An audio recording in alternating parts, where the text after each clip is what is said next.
History is written on the battlefield, in blood and steel, in the lines drawn on a map. But this is not that story. This is the story of a war won without firing a single shot. A war fought not in the hedgerows of France or the sands of Africa, but in the minds of the enemy.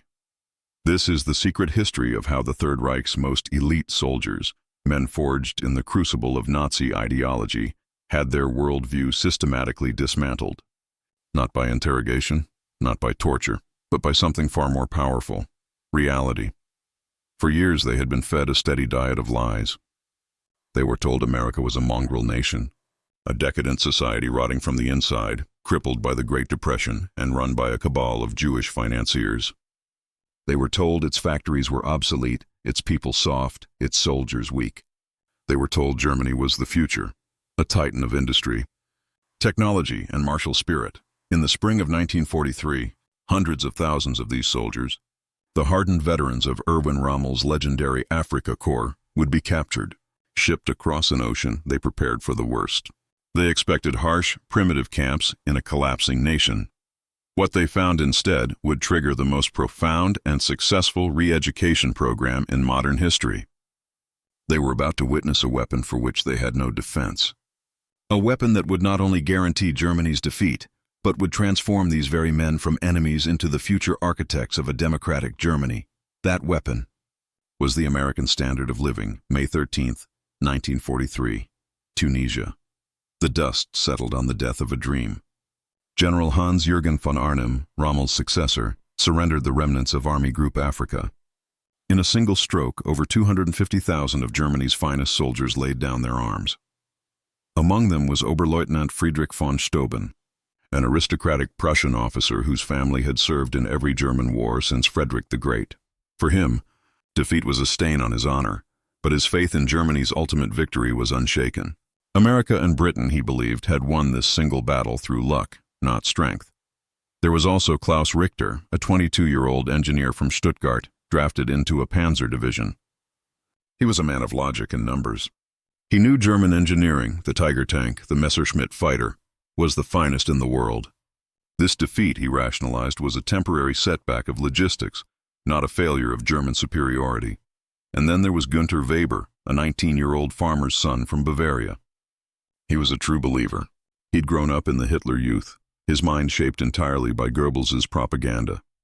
America was a land of starving farmers and ghetto-dwelling degenerates. The thought of being imprisoned there was terrifying, but he took solace in the belief that the Reich was a shining beacon of order and prosperity compared to the chaos of the West. These three men, and 250,000 like them, were now prisoners. Their journey from defeat to revelation began in the sprawling, makeshift camps in Oran, Algeria. And it was here the first cracks in their worldview appeared. Not with a bang, but with the quiet efficiency of the U.S. Army. The Germans expected chaos. Instead, they found an assembly line of processing. Thousands of men a day were registered, photographed, medically examined, and deloused with a logistical precision that rivaled the Wehrmacht at its peak. American officers, many of them college-educated, explained their Geneva Convention rights in fluent, clear German. But the first real shock was the food. In the final months in Africa, the German army had been slowly starving. Their rations were hard biscuits, thin soup, and ersatz coffee made from acorns. Here, in a cage in the middle of the Algerian desert, their American captors fed them better than their own army had in a year. Thick slices of soft white bread, real hot coffee, tinned beef stew twice a day. In his hidden diary, Klaus the engineer wrote, "This must be a trick, a propaganda effort to soften us before interrogation. No army could afford to feed its prisoners this well. This is not a standard ration. It is an impossibility." He was wrong. It wasn't a trick. It was just lunch. The next stage of their psychological demolition began on the high seas. The prisoners were herded onto transport ships bound for America. They weren't grand ocean liners, but simple, ugly cargo vessels known as Liberty ships. Yet these ships were themselves a terrifying monument to the very power they were told America lacked. Lieutenant von Steuben, the aristocrat, learned from a talkative guard that the ship carrying them, one of thousands, was a mass-produced vessel. He scoffed. Quality ships couldn't be mass-produced. Then the guard told him how they were mass-produced. At the peak of production, American shipyards were launching 3 of these 14,000-ton vessels every single day. The SS Robert E. Peary, a sister ship to the one he was on, had been built from keel to launch in an astonishing 4 days, 15 hours, and 29 minutes. The number was so absurd it didn't compute. In Germany, building a single comparable freighter took the better part of a year. The Americans were building an entire merchant marine every few months. This wasn't a nation on the verge of collapse. This was a nation that could conjure fleets from thin air. The 2-week voyage across the Atlantic became a floating classroom in American abundance. And the lesson was taught through waste. Gunter, the farmer's son, watched in horror as American sailors scraped their leftover food overboard. He saw entire loaves of bread, half-eaten steaks, and gallons of milk that were a day past their prime being tossed into the Atlantic. He wrote a letter home that would be saved for decades. "Mother, they throw away more food in a single day than our entire village sees in a month. They do not do it to mock us. They do it because they do not even see it. To them it is garbage. To us, it would be a feast. How can we fight a people who can afford to throw away a feast?" The sheer carelessness of it was the most devastating part. It wasn't propaganda. It was the casual byproduct of a supply chain so vast, so limitless, that waste was simply a rounding error. For Klaus, the engineer, the revelation came from the technology. He saw the radar antenna rotating on the bridge. He knew of radar. It was a cutting-edge German military secret.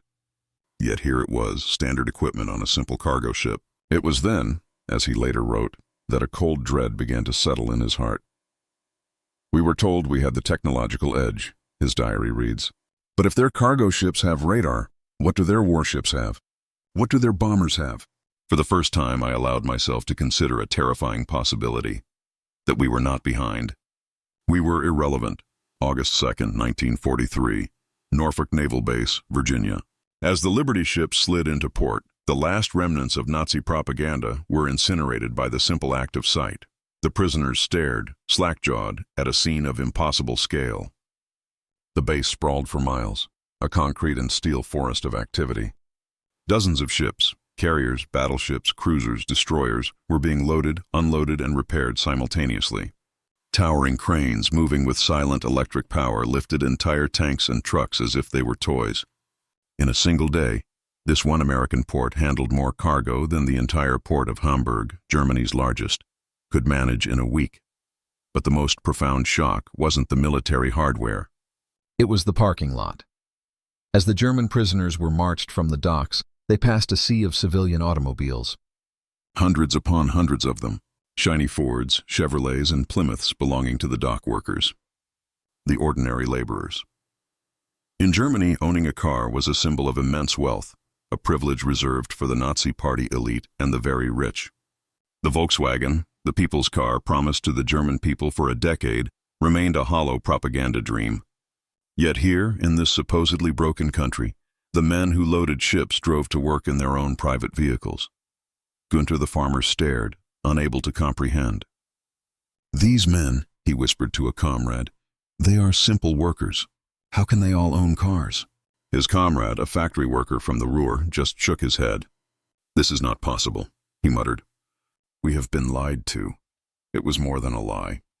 It was a complete inversion of reality. The foundation of their entire belief system, the idea of German superiority and American decay, was beginning to crumble into dust. And the journey was just beginning. The next stage of their re-education would take place on the American railroad. The prisoners were marched to waiting trains that would take them to camps deep in the heart of the country, in places like Texas, Oklahoma, and Nebraska. They braced themselves for the journey. They were veterans of the Wehrmacht. They knew troop transport. They expected to be crammed into foul wooden boxcars, the infamous 40 and 8s, 40 men or 8 horses. Instead, they were led to a line of sleek modern passenger cars. Pullman coaches. They stepped inside and entered another world. The seats were padded velvet. There were clean flushing toilets. White-coated stewards walked the aisles. Some cars were dining cars with white tablecloths and real silver cutlery. The American guards, young men from places like Ohio and Iowa, seemed almost apologetic. One sergeant was overheard telling a German officer, "Sorry about the air conditioning in this car, sir." It's a little on the fritz." The words passed down the train in stunned whispers. In the summer of 1943, this was a luxury so extreme it was barely understood. Only the highest Nazi officials, perhaps Hitler himself on his personal train, had ever experienced such a thing. Here, it was a standard feature, and the guards were apologizing that it wasn't working perfectly. For prisoners of war. As night fell, the train began its 3-day journey across America, and the prisoners pressed their faces to the panoramic windows to witness the final, definitive proof that their world was a lie. Light. In Germany, the nightly blackout had been in effect since 1940. The entire Reich was plunged into an inky, fearful darkness. Even before the war, electricity was a luxury in rural areas, with less than a quarter of German farms connected to the grid. But as the train rolled through Virginia and the Carolinas, the prisoners witnessed an impossible spectacle, an endless, unbroken constellation of electric light. Every farmhouse had a glowing yellow square in the window. Every small town they passed was a blaze of illumination, streetlights on every corner, blinking neon signs for diners and hotels, shop windows lit up to display goods for no one in the middle of the night. They passed factories running night shifts, their windows glowing like furnaces, their parking lots full of cars even at 2 a.m. Oberleutnant von Steuben. The proud Prussian sat rigid in his seat, watching the endless stream of light flicker past. He wrote in his memoirs, "We passed through dozens of towns that first night.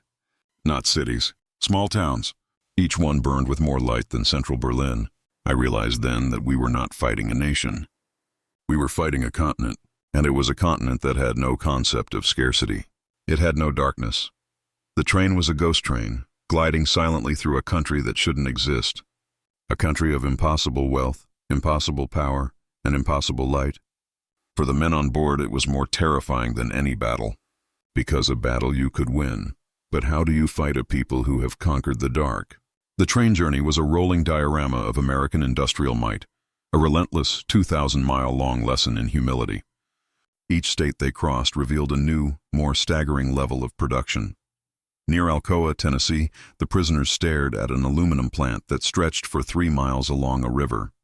Its furnaces, they learned, consumed more electricity than the entire city of Munich. Klaus Richter, the engineer, scribbled frantic calculations in his diary, trying to comprehend the numbers. He couldn't.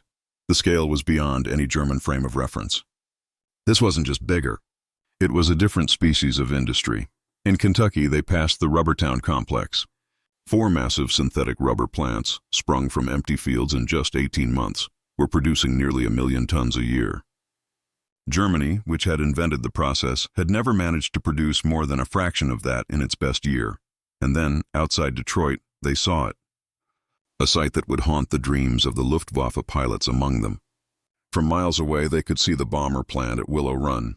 This single factory, built by Ford in less than a year, was 1 mile long and 1/4 mile wide. Inside, 42,000 workers, many of them women, were performing an industrial miracle. On a moving assembly line that stretched for over 1 mile, they were building a B-24 Liberator bomber, a 4-engine heavy bomber with over 1.5 million parts, every 63 minutes, a B-24 every hour. Day and night, 7 days a week. One Luftwaffe pilot, a man who had flown over 100 combat missions, simply pressed his forehead against the glass and wept. He said to the man beside him, "We are all dead men. We just do not know it yet." The train wasn't just carrying them to a prison camp. It was carrying them through the very arsenal of democracy, a place where the mathematics of war had become so lopsided, so brutally one-sided, that courage and ideology were rendered meaningless. Germany had sent its finest soldiers to fight. America had sent its factories, and it was a fight the factories could not lose. If the factories demonstrated America's power to create weapons, the farms demonstrated its power to sustain life on an unimaginable scale. As the trains crossed the Mississippi River into the Great Plains, the prisoners entered the American heartland, and they saw an ocean of grain. Gunther Weber, the farmer's son from a small Bavarian village, looked out at wheat fields that stretched beyond the horizon in every direction. His family farm, which had been in his family for 200 years, would have been a tiny postage stamp lost in a corner of one of these fields. He watched as a single machine, a combine harvester, moved through the field like a battleship, doing the work of 100 men, He saw grain elevators so vast, they dwarfed the cathedrals of Europe, each one holding enough wheat to feed a German city for a year. Later in the camps, many of the prisoners would be put to work in American agriculture to alleviate labor shortages. This decision, born of necessity, became the final, most devastating chapter in their re-education. They worked on farms in Nebraska where a 16-year-old boy drove a John Deere tractor worth more than a German farmer's entire life savings. They picked fruit in California's Central Valley, where they watched in psychological agony as mountains of oranges with minor blemishes were bulldozed into pits to maintain market prices. They were destroying food, willfully destroying mountains of perfect food simply because they had too much of it. To men from a continent ravaged by hunger, a nation where a single orange was a Christmas treasure, this was an act of casual, godlike power. It was proof of a society so rich it could treat a bounty that could feed Europe as a mere inconvenience. In Kansas City, their train stopped near the stockyards. Tens of thousands of cattle waited for slaughter. The air for miles around smelled of beef. During the stop, a guard bought hamburgers for the prisoners in his car. A thick patty of meat, cheese, and vegetables on a soft white bun. It cost 15 cents. The guard bought 20 of them without a second thought, paying with a $1 bill. A German corporal named Paul Fischer wrote, "We ate meat like they ate bread." No, that is wrong. We ate meat like we wished we could eat bread. This was not a special meal. This was their normal, everyday food for the common man. I understood in that moment that Germany had already starved to death. We just hadn't fallen over yet. The arrival at the camps themselves, places like Camp Hearn in Texas or Camp Shelby in Mississippi, provided the next layer of cognitive dissonance. They expected barbed wire, harsh discipline, and deprivation. What they found were conditions that exceeded what most of them had known as civilians back home in Germany. They were housed in clean wooden barracks with electric lights, flush toilets, and hot showers.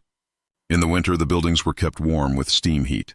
The camp hospitals were a source of constant amazement. They were better equipped than most civilian hospitals in Germany.